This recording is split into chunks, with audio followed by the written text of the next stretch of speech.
A lot of brands make this mistake. They only work with a very small handful of influencers. I was actually at ABC Kids Expo, strong reputation, reputable brand. They spent, you guys are going to be blown away by this. They spent $45,000 on an influencer campaign for 3 months, only working with 5 influencers. They were so disappointed, got very burned.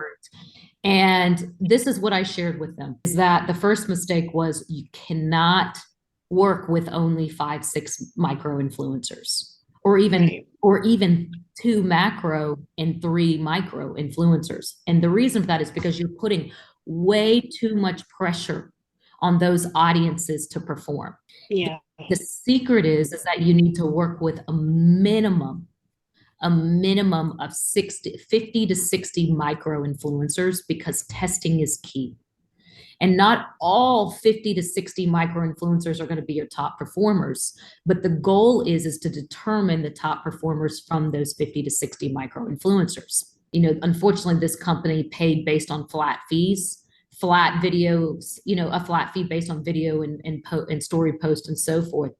The key is to pay based on performance, based on impressions. That's how you're able to work with a large group of influencers, and you're able to get the most bang for your buck.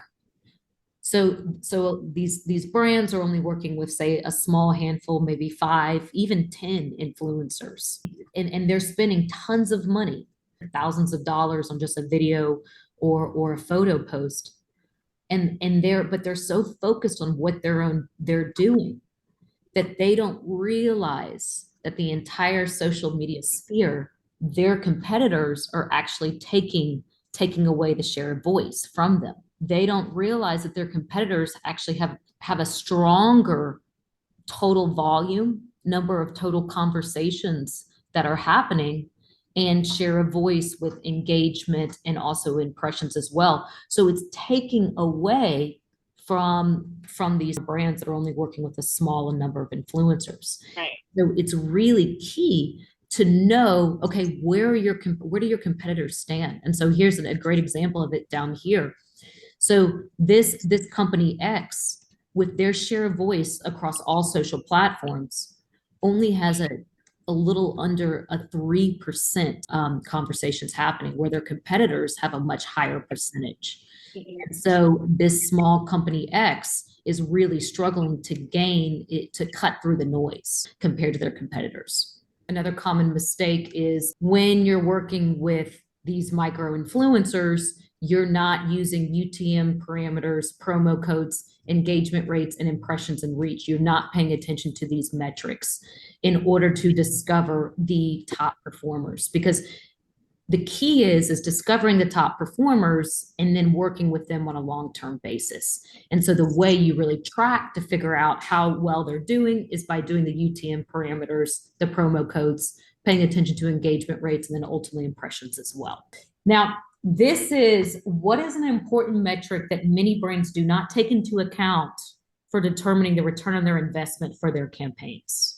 I've mentioned different types of metrics that are traditionally companies pay attention to for determining the return on their investment, like engagement rate, clicks to the website, promo code use, impressions, reach. But this is a big one. With influencer campaigns, you receive a great increase in Google searches.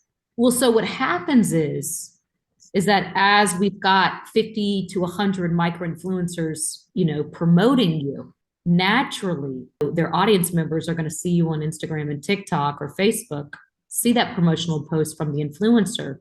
Now they might have a crying baby in the room next door, so they have to drop their phone, go tend to the baby, but then they come back.